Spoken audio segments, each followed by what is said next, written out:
नमस्कार दोस्तों। तो आज हम पढ़ेंगे सिविल प्रक्रिया संहिता की धारा 30 प्रकटीकरण और उसके सदृश्य बातों के लिए आदेश करने की शक्ति, power to order discovery and the like. तो धारा 30 को पहले हम बेयर एक्ट में पढ़ेंगे, उसके बाद इसे आसान भाषा में समझेंगे। धारा 30 बेयर एक्ट में लिखा हुआ है कि प्रकटीकरण और उसके सदस्य बातों के लिए आदेश करने की शक्ति ऐसी शर्तों और परिसीमाओं के अधीन रहते हुए जो विहित की जाएं, न्यायालय किसी भी समय या तो स्वप्रेरण से या किसी भी पक्षकार के आवेदन पर। तो धारा 30 का टाइटल हमें यह बताता है कि प्रकटीकरण और उसके सदस्य बातों के लिए। प्रकटीकरण होता है किसी चीज को प्रकट करना, किसी चीज को या किसी बात को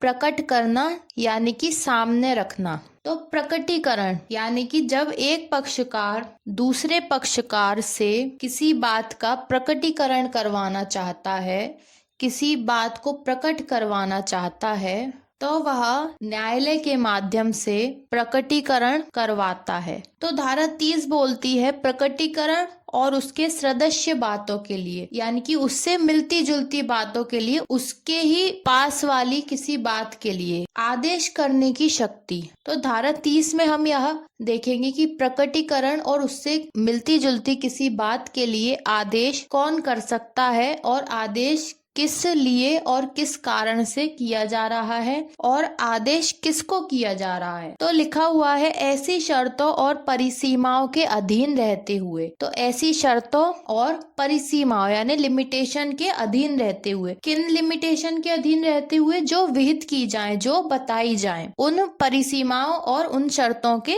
अधीन रहते हुए जो बताई जाए। न्यायालय किसी भी समय या तो स्वप्रेरण से, इसका मतलब यह है कि न्यायालय किसी भी समय या तो स्वयं से, स्वयं की प्रेरणा से, स्वयं की इच्छा से या किसी भी पक्षकार के आवेदन पर, या किसी पक्षकार ने न्यायालय को आवेदन किया है उस आवेदन पर। अब न्यायालय क्या क्या करेगा ये बताया गया है क, ख और ग में। ऐसे आदेश कर सकेगा जो परिप्रश्नों के परिदान और उनका उत्तर देने से, दस्तावेजों और तथ्यों की स्वीकृति से और दस्तावेजों या अन्य भौतिक पदार्थों के जो साक्ष्य के रूप में पेश किए जाने योग्य हो, प्रकटीकरण, निरीक्षण, पेश किए जाने, परिबद्ध किए जाने और लौटाए जाने से संबंधित सभी विषयों के बारे में आवश्यक या युक्तियुक्त है। तो धारा 30 की उपधारा का हमें बताती है कि न्यायालय इन सभी चीजों के लिए आदेश कर सकेगा। ऐसे आदेश कर सकेगा जो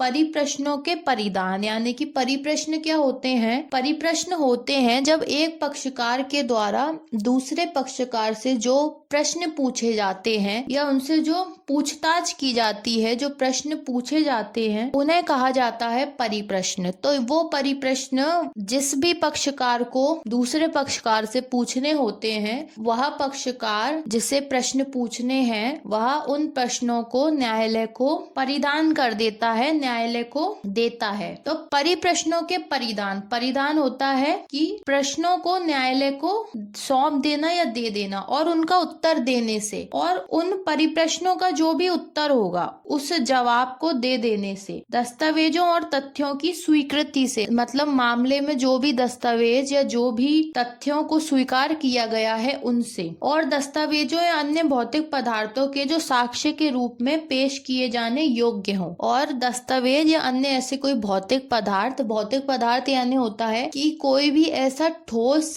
कोई भी ऐसी भौतिक चीज जिसे छुआ जा सकता है, जिसे महसूस किया जाता है, उसे कहा जाता है भौतिक पदार्थ, यानी कोई भी वस्तु या कोई भी चीज। तो भौतिक पदार्थ के जो साक्ष्य के रूप में पेश किए जाने योग्य है, तो या तो कोई दस्तावेज या कोई भौतिक पदार्थ जो साक्ष्य के रूप में पेश किए जाने योग्य हो। प्रकटीकरण, तो इन सभी का जो हमने ऊपर पढ़ा, उन सभी का क्या क्या किया जा सकता है? प्रकटीकरण, प्रकटीकरण होता है प्रकट करना या दिखाना। निरीक्षण यानी कि उसकी जांच करना, पेश किए जाने, उनको न्यायालय में उपस्थित करना, पेश करना, न्यायालय के सामने रखना, या फिर परिबद्ध किए जाने, या फिर इन सभी को या इनमें से किसी को जब्त किए जाने और उनको लौटाए जाने से संबंधित सभी विषयों के बारे में आवश्यक या युक्तियुक्त है। तो इन सभी विषयों के बारे में जो भी करना आवश्यक या युक्तियुक्त है यानी कि उचित है, उसके लिए न्यायालय आदेश दे सकेगा। या तो स्वप्रेरण से आदेश दे सकता है, खुद की प्रेरणा से, या फिर किसी पक्षकार के आवेदन पर आदेश दे सकता है। इसके बाद आता है ख, ऐसे व्यक्तियों के नाम समन निकाल सकेगा जिनकी हाजिरी या तो साक्ष्य देने या दस्तावेज पेश करने या पूर्वोक्त जैसे अन्य पदार्थों को पेश करने के लिए अपेक्षित है। इसके अलावा न्यायालय क्या कर सकता है, यह हमें बताया गया है उपधारा ख में। न्यायालय ऐसे व्यक्तियों के नाम समन भी निकाल सकता है जिनकी हाजिरी, मतलब जिनको न्यायालय में हाजिर होना, उपस्थित होना, या तो साक्ष्य देने के लिए या दस्तावेजों को पेश करने के लिए या पूर्वोक्त जैसे अन्य पदार्थों को पेश करने के लिए, पूर्वोक्त जैसे यानी जो पूर्व में बताए गए हैं, यानी कि उपधारा का में बताए गए अन्य पदार्थ हैं, तो उन सभी को या उनमें से किसी को पेश करने के लिए अपेक्षित है। तो इन सभी चीजों को पेश करने के लिए भी या किसी व्यक्ति की हाजिरी के लिए भी न्यायालय समन निकाल सकता है। इसके अलावा न्यायालय क्या कर सकता है, यह दिया है ग में। यह आदेश दे सकेगा कि कोई तथ्य शपथ पत्र द्वारा साबित किया जाए। तो यदि न्यायालय को किसी मामले में जब तथ्य पेश किए जा रहे हैं या तथ्य न्यायालय के सामने रखे जा रहे हैं और न्यायालय को यह लगता है कि इन तथ्यों को शपथ पत्र के द्वारा साबित किया जाना चाहिए, तो न्यायालय उस व्यक्ति को या उस पक्षकार को यह आदेश दे सकेगा कि आप जो तथ्य को न्यायालय में पेश कर रहे हैं उसे शपथ पत्र के द्वारा न्यायालय में पेश कीजिए। तो इस प्रकार न्यायालय अलग अलग तरीके के आदेश दे सकता है जब उसे किसी मामले में कुछ दस्तावेजों या कुछ साक्ष्यों या कुछ तथ्यों को प्रकट करना होता है या प्रकट करवाना होता है, या उससे संबंधित अन्य किसी बात के लिए न्यायालय आदेश दे सकेगा। तो यह थी सिविल प्रक्रिया संहिता की धारा 30। धारा 30 के साथ हम पढ़ते हैं सिविल प्रक्रिया संहिता का आदेश 11 और आदेश 11 का नियम 1। वैसे तो पूरा आदेश 11 ही पढ़ा जाएगा, लेकिन इसमें भी अगर आपको सिर्फ धारा 30 के साथ पढ़ना है और जो धारा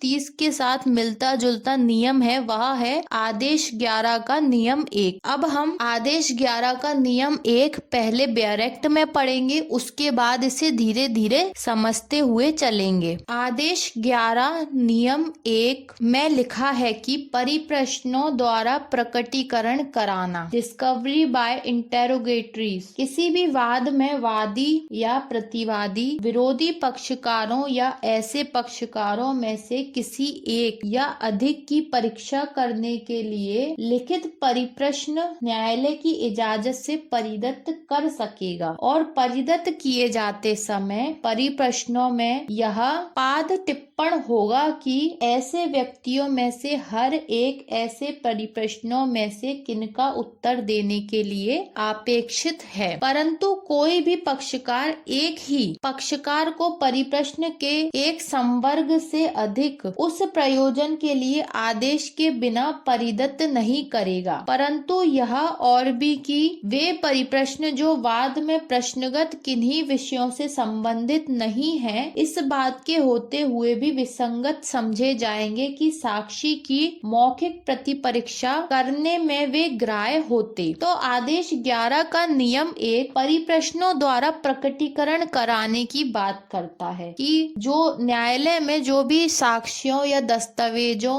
या तथ्यों का प्रकटीकरण किया जाएगा वह परिप्रश्नों के द्वारा किया जाएगा। तो इसमें लिखा हुआ है आगे, किसी भी वाद में वादी या प्रतिवादी, विरोधी पक्षकारों या ऐसे पक्षकारों में से किसी एक या अधिक की परीक्षा करने के लिए। तो इसमें दोनों आ जाते हैं, वादी भी ऐसा कर सकता है परिप्रश्नों के द्वारा परीक्षा, और प्रतिवादी भी परिप्रश्नों के द्वारा परीक्षा कर सकता है। तो लिखा हुआ है किसी भी वाद में वादी या प्रतिवादी विरोधी पक्षकारों, विरोधी पक्षकार होते हैं कि अपोजिट अपोजिट पार्टी, यानी कि जो वादी है उसके लिए अपोजिट पार्टी है प्रतिवादी, और जो प्रतिवादी है उसके लिए अपोजिट पार्टी है वादी। तो विरोधी पक्षकारों या ऐसे पक्षकारों में से किसी एक या अधिक की परीक्षा करने के लिए, तो जो भी विरोधी पक्षकार है उनमें से किसी एक या सभी की परीक्षा करने के लिए क्या किया जाएगा, लिखित परिप्रश्न न्यायालय की इजाजत से परिदत्त कर सकेगा। तो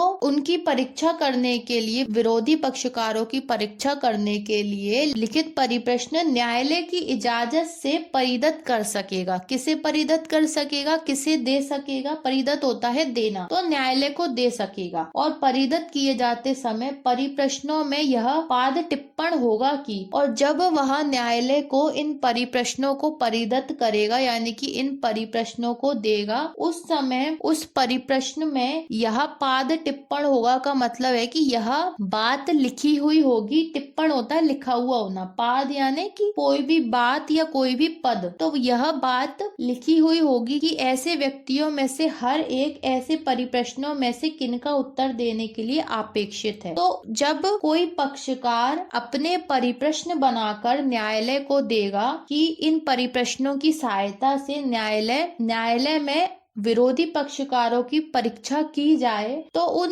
परिप्रश्नों में वह यह बात भी लिखेगा कि जो परिप्रश्न उसने न्यायालय में दिए हैं उन परिप्रश्नों में से किनका उत्तर देने के लिए कौन सा पक्षकार अपेक्षित है, मतलब कि कौन सा क्वेश्चन पर्टिकुलर किस पक्षकार से पूछा जाना चाहिए या किस पक्षकार से पूछना जरूरी है। तो इस बात को भी वह परिप्रश्नों को देते समय उन परिप्रश्नों के साथ इसको भी लिखकर टिप्पण कर देगा। इसके बाद आता है आदेश 11 के नियम 1 का पहला परंतु कोई भी पक्षकार एक ही पक्षकार को परिप्रश्न के एक संवर्ग से अधिक उस प्रयोजनों के लिए आदेश के बिना परिदत्त नहीं करेगा। तो आदेश 11 नियम 1 का पहला परंतु कहता है कि परंतु कोई भी पक्षकार एक ही पक्षकार को, मतलब किसी एक पक्षकार को परिप्रश्न के एक संवर्ग से अधिक, यानी कि परिप्रश्न जो उसने न्यायालय को दिए हैं परीक्षा करवाने के लिए या परीक्षा करने के लिए, उन परिप्रश्नों के एक संवर्ग यानी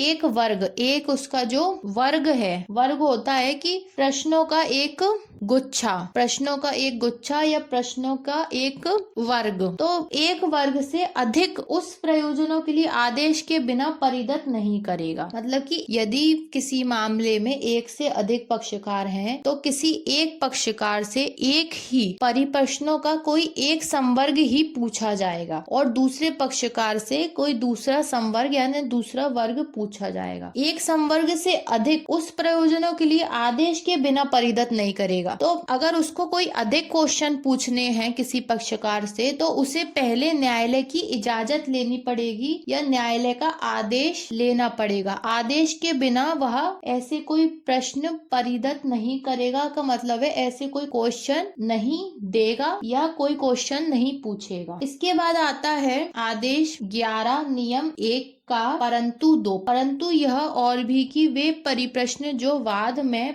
प्रश्नगत किन्हीं विषयों से संबंधित नहीं है, मतलब कुछ प्रश्न कुछ क्वेश्चन ऐसे हैं जो वाद के विषयों से संबंधित नहीं है, यानी कि किसी भी तरीके से किसी भी प्रकार से वाद से मिलते जुलते नहीं है या विषयों से संबंधित नहीं है। इस बात के होते हुए भी विसंगत समझे जाएंगे कि साक्षी की मौखिक प्रति परीक्षा कराने में वे ग्राह्य होते, तो वो इस बात के होते हुए भी ऐसा समझा जाएगा, उन प्रश्नों को वो विसंगत समझे जाएंगे, यानी कि वो अलग प्रश्न समझे जाएंगे, वो उन प्रश्नों से विसंगत यानी अलग समझे जाएंगे। भले ही सामने वाला पक्षकार उन्हें यह बोलकर परिप्रश्नों में शामिल कर रहा है कि यह साक्षी की मौखिक परीक्षा प्रति परीक्षा कराने में ग्राह्य होते, मतलब कि तो वाद का कोई पक्षकार है जिसने परिप्रश्न तैयार करे हैं, तो उसने कोई ऐसे परिप्रश्न तैयार करे हैं जो वाद के प्रश्नगत विषय से संबंधित है ही नहीं, वह किसी अन्य टॉपिक से संबंधित है, तो ऐसे प्रश्नों को विसंगत समझा जाएगा। भले ही वह पक्षकार जिसने ऐसे प्रश्न तैयार करे हैं और वह न्यायालय से उम्मीद करता है कि न्यायालय ऐसे परिप्रश्नों के द्वारा परीक्षा करवाए, इस बात के होते हुए भी वो विसंगत समझे जाएंगे। भले ही वह यह बात कहता हो कि यह प्रश्न जब साक्षी की मौखिक परीक्षा की जाएगी उस समय यह प्रश्न ग्राह्य हो सकते हैं या ग्राह्य ग्राह्य होते। भले ही वह इस बात को रखता है, लेकिन फिर भी वह प्रश्न विसंगत ही समझे जाएंगे। भले ही वह इस बात को बोलता है कि यह प्रश्न साक्षी की मौखिक प्रतिपरीक्षा करते समय ग्राह्य किए जाएंगे, यानी एक्सेप्ट किए जाएंगे, स्वीकार किए जाएंगे, लेकिन फिर भी यह वर्तमान में ऐसे प्रश्न विसंगत ही रहेंगे। भले ही बाद में न्यायालय की इजाजत से उन्हें साक्षी की मौखिक प्रतिपरीक्षा में बाद में ग्राह्य कर लिया जाए, लेकिन प्रारंभिक अवस्था में वह ऐसे प्रश्न जो बाद में प्रश्नगत विषय से संबंधित नहीं है, ऐसे प्रश्न विसंगत ही रहेंगे। तो यह था सिविल प्रक्रिया संहिता का आदेश 11 और नियम 1। तो इस प्रकार आज के लेक्चर में हमने समझा सिविल प्रक्रिया संहिता की धारा